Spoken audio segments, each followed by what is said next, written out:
वित्तीय वर्ष 26-27 के आय व्यय पर सरकार के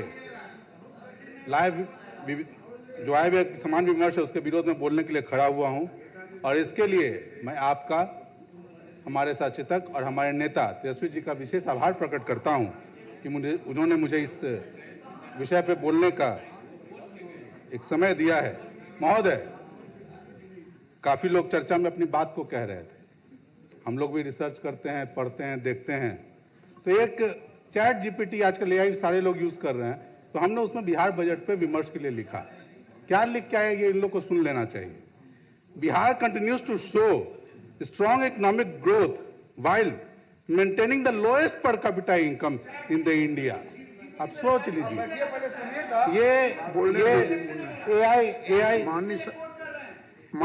आप बैठ जाए, अपने प्रधानमंत्री से बात कीजिएगा, अपने प्रधानमंत्री से बात कीजिएगा, अपना भाषण बकबक मत कीजिए। राहुल राव अपना बिहार भाषण जारी बजट की रखिए। खामियों को रखने के लिए इसमें टोकी नहीं करे माननीय सदस्य, इनको बिहार बजट की खामियों को रखने के लिए मैं इसको 3 प्रमुख विषयों में बांटना चाहता हूं। पहली महिलाएं, दूसरी युवा और तीसरा किसान। माननीय सदस्य, महिला, युवा और किसान, अगर इस चीजों पे सरकार काम कर लेती है तो टोका माना टोकी जाएगा नहीं कि करे, सरकार इनको एक बोलने गलत दें। काम कर रही है। हम सबसे पहले महिला सशक्तिकरण पे बात करना चाहते हैं। महिला सशक्तिकरण की बात करते हैं, आपने देखा होगा जीविका दीदियों के माध्यम से 10-10 हजार रुपया दिया गया। सरकार ने कहा था कि सब लोग को 2-2 लाख रुपया देंगे। आप बजट का प्रावधान देखेंगे, अगर 2-2 लाख रुपया इनको देने की अगर इनकी मंशा होती तो बजट का प्रावधान कम से कम 3,10,000 करोड़ रहता। इतना पैसा देने के लिए कम से कम 5 साल में 60-60 हजार करोड़ रुपया भी बढ़ाते तो मान के चलते कि इनकी मंशा है देने के लिए, लेकिन इनकी कोई मंशा है नहीं। तो इनका जो रोड मैप है वो कहीं दूर दूर तक दिख नहीं रहा है। अब आप ग्रामीण विकास की बात करें, उस विभाग की बात करें तो मात्र बजट 7,000 करोड़ से बढ़ा है। आप 7,000 करोड़ से बढ़ा के 2 लाख रुपया माननीय सदस्य, इसके बारे में इनको विशेष रूप से जानकारी देनी चाहिए कि इनका रोड मैप क्या है, क्योंकि इस पूरा सरकार का इलेक्शन इसी मुद्दे पे लड़ा गया। हम हमारी युवा की बात करते हैं, बेरोजगारी पलायन हमारा सबसे बड़ा मुद्दा है। हर व्यक्ति, हर सदस्य के लोग, उसके क्षेत्र के लोग इस समस्या को झेल रहे हैं। तो सरकारी नौकरी तो संभव नहीं है, ये हम लोग भी मानते हैं, लेकिन आप रोजगार जो देना चाहते हैं तो उसके लिए आपने क्या रोड मैप बना के रखा है। आप औद्योगिक विस्तार करके देना चाहते हैं, कितने, उसको अलग अलग पृथक रूप से इनको अपने बजट में बताना चाहिए था कि इतना 1.5 करोड़ रोजगार की बात आपने कही है, इतना लाख हम सरकारी नौकरी में देंगे, इतना हम रोजगार सृजन करेंगे, इतना स्वरोजगार होगा, इतना प्राइवेट नौकरी से आएगा। और उन विषयों पर इनको अलग अलग से बात अपनी रखनी चाहिए थी। अब औद्योगिक में ही हमें लगता है कि औद्योगिक का विकास ये कर पाते तो उसमें ये बेहतर काम करते, लेकिन औद्योगिक में इन्होंने किया क्या है। आज देख लीजिए, इथेनॉल का प्लांट इन्होंने बनवाया था, कई प्लांट लगे थे, आज साढ़े 50% कैपेसिटी पे काम कर रहे हैं। क्यों? तो सरकार की पॉलिसी की खामी के चलते। क्यों? सरकार, केंद्र सरकार की, इनके डबल इंजन की सरकार है, इनकी नीतियों के खामियों के चलते बिहार के सारे जो इथेनॉल प्लांट थे वो 50% कैपेसिटी पे काम कर रहे हैं। मतलब रोजगार तो इन्होंने पहले ही आधा कर दिया। तो इस पे इनको एक विशेष अलग से भारत सरकार से बात करना चाहिए था, या इसको अलग से बजट में इसलिए प्रावधान रखना चाहिए था कि वो खरीदे ना खरीदे, हम आपको उतनी पैसा देंगे। उसके अलावा हम आज देख रहे हैं कि हर तरफ नए नए एआई युग की बात हो रही है। पूरा जो इंडस्ट्री है, आईटी इंडस्ट्री, वो ट्रांजिशन की फेज में जा रहा है। अब ट्रांजिशन की फेज में एआई इंडस्ट्री जा रहा है। हम लोग के पास सबसे बड़ा संसाधन मानव संसाधन है। इस देश में सबसे ज्यादा जनसंख्या हमारे पास है। जो नए युवा वर्ग के लोग हैं, तो सरकार के पास कोई प्लान है कि उनको वो किस तरह से ट्रेन करना चाहते हैं, कैसी ट्रेनिंग देना चाहते हैं कि वो भी जो है रोजगार में आगे बढ़ सकें, उनके पास वो स्किल्स हों, स्किल सेट हों जिसके ऊपर उनको अलग अलग जगह नौकरियां मिल सकें, या बिहार में ही साइबर सिटी का निर्माण कर सकें। अलग अलग जगहों पे इन्होंने औद्योगिक नीति में करना चाहिए था, लेकिन इनका जो है कोई रोड मैप नहीं है। तो मैं अब हम ट्रेनिंग कि किस तरह की नई पॉलिसीज कैबिनेट में आ रही हैं, किस तरह से रोजगार सृजन करने की बात है। लेकिन इस तरह से अगर असत्य बोल के पूरे ये लोकतंत्र का मंदिर है और सभी लोगों को दिग्भ्रमित करने का काम कर रहे हैं। माननीय मुख्यमंत्री जी के नेतृत्व में मात्र दो हफ्ते पहले मुझे लगता है कि भारत की सबसे बेहतरीन जीसीसी पॉलिसी आई है, वो तो माननीय सदस्य ने पढ़ने का और उसके ऊपर विचार करने का तो बात नहीं रखा। साथ ही साथ जो टेक्नोलॉजी हब बनने जा रहा है उसके बारे में चर्चा नहीं की। अपने 38 जिला में 60 से ज्यादा स्किल डेवलपमेंट सेंटर्स आईटी विभाग के चल रहे, उसकी चर्चा इन्होंने नहीं की।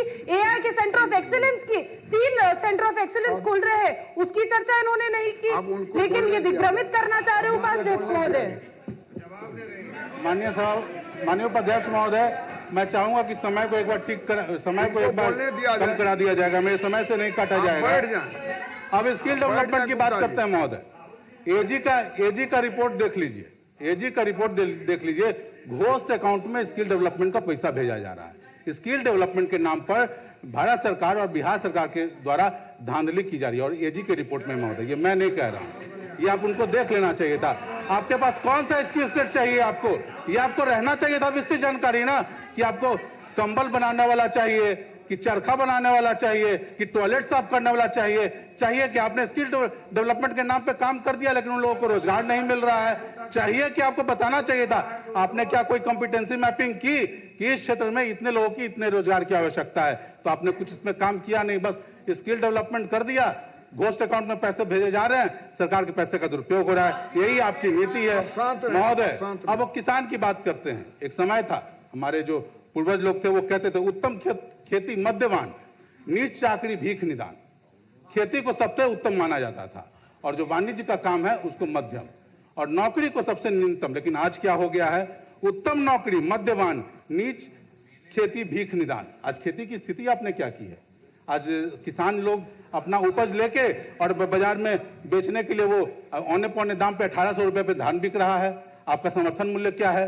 आपने सीएमआर और एफआरके के नाम पर ऐसा एक भ्रष्टाचार का एक ये षड्यंत्र बनाया है कि सारे किसान उसमें फंस के रह गए हैं। आज कितना दिन बचा है? 27 तारीख को बंद हो जाएगा आपका, 28 तारीख को बंद हो जाएगा धान खरीद। लेकिन आपका टारगेट पूरा कर पाएंगे क्या? सारे किसानों का धान खरीद पाएंगे? जो आपने टारगेट, एक तो टारगेट आपने कम रखा, उस टारगेट को भी आप खरीद पाएंगे? आपने सीसी अवेलेबल नहीं कराया। कम से कम इस ढंग से काम आपको करना चाहिए था कि जो आपके अपने लक्ष्य हैं उन लक्ष्य को पूरा करने के लिए आपको अपनी एक रोड मैप को तैयार करना चाहिए था, एक ये बताना चाहिए था। आप किसान की आय दोगुनी की बात करते हैं तो ऐसे आय दोगुनी करेंगे कि जो वो उत्पादन कर रहे हैं उसकी भी खरीद नहीं होगी। बाढ़ में किसान का मछली बह जा रहा है लेकिन किसान सरकार कहती है कि हम उसको बाढ़ मानते ही नहीं। तो ऐसे होगा? हम जिस क्षेत्र से आते हैं फ्लैश फ्लड आता है, 24 घंटे में फ्लड आके पानी निकल जाता है। जो तबाही करना होता है कर देता है। जहानाबाद में पैसा नहीं मिलता है, नालंदा में पैसा मिल जाता है। अब ये कौन सा फ्लड आता है महोदय कि जहानाबाद से पानी जाता है नालंदा में, लेकिन नालंदा में मिलता है जहानाबाद में? तो इस तरह की नीति पर सरकार को लगाम लगानी चाहिए। इसके अलावा महोदय, किसान सम्मान निधि आपने देखा होगा, फार्मर आईडी के नाम पे ये क्या कर रहे हैं। फार्मर आईडी के नाम पे मैं आपको निश्चित तौर पे कह रहा हूं कि 50% किसान इसमें लाभुक नहीं हो पाएंगे।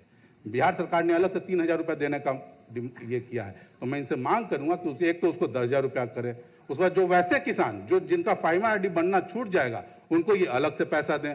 ऐसा प्रावधान ये उसमें करें ताकि जो इनकी सोच है, मनसा है, कम से कम दिखे। 3000 रुपये से कम 10,000 रुपया करें। और साथ ही हम लोग जानते हैं कि धीरे धीरे हम लोग मार्जिनलाइज्ड फार्मर की तरफ जा रहे हैं। जमीन कम हो रहे हैं, भूमिहीन किसानों की संख्या बढ़ रही है, मजदूरी करने वाले किसान ज्यादा हैं। नीतीश कुमार जी इस बात को समझते थे, इसलिए इन्होंने हमेशा उसका प्रावधान रखा। तो क्या आप ये पैसा वैसे किसानों और मजदूरों को भी देना चाहते हैं जो भूमिहीन हैं? नहीं देना चाहते हैं तो उसके लिए अलग से विशेष प्रावधान कीजिए कि जो भूमिहीन लोग हैं उनको भी बिहार सरकार कम से कम अपने तरफ से पैसा दे। ऐसी योजना इनको अपने बना के रखनी चाहिए थी। आज भी महोदय हम जानते हैं खेती में वो क्षमता है कि बिहार में 70% रोजगार जो है अब आप अपना भाषण संक्षिप्त, लेकिन हम अब देख सकते हैं कि उसमें ये संभव नहीं हो पा रहा है। महोदय, मनरेगा को जी राम जी के नाम से इन्होंने कर दिया और उसका खेती के समय में उस काम को बाधित कर दिया। अगर इनको करना ही था, अगर इनको किसानों के ऊपर सोचना ही था तो मेड़ बनाने, रोपनी करने, कटनी करने, एक मिनट महोदय, कटनी करने, ढुलाई करने आदि चीजों में इस योजना की राशि को खर्च करते तो किस मजदूरों को भी एक लाभ हो सकता है। लेकिन उस पर इन्होंने कुछ काम किया नहीं। आप देखिएगा कि हमारे धीरे धीरे मैकेनाइज खेती की तरफ हम लोग जा रहे हैं। छोटे छोटे ट्रैक्टर्स बनाने चाहिए थे, उस पर सरकार को अपना ध्यान केंद्रित करना चाहिए था ताकि छोटे छोटे किसान भी इसका लाभ ले सके। लेकिन इस पे इनका कुछ भी नहीं हो रहा है। महोदय, बस लास्ट महोदय, इनका जो वित्तीय वर्ष बीत गया उसमें महोदय इन्होंने 3,17,000 करोड़ रुपए का प्रावधान रखा था। अनुपूरक मिला के महोदय 4,07 करोड़ रुपए का हो गया, लेकिन फाइनली अभी इनको खर्च क्या कर पाए हैं, तो अभी जो है फरवरी तक 2,44,000 करोड़ खर्च कर पाएंगे। माननीय श्री गोपाल कुमार अग्रवाल जी, हमारा समय बचा हुआ है। माननीय मंत्री महोदया ने कहा कि माननीय सदस्य सदन को गुमराह कर रहे हैं।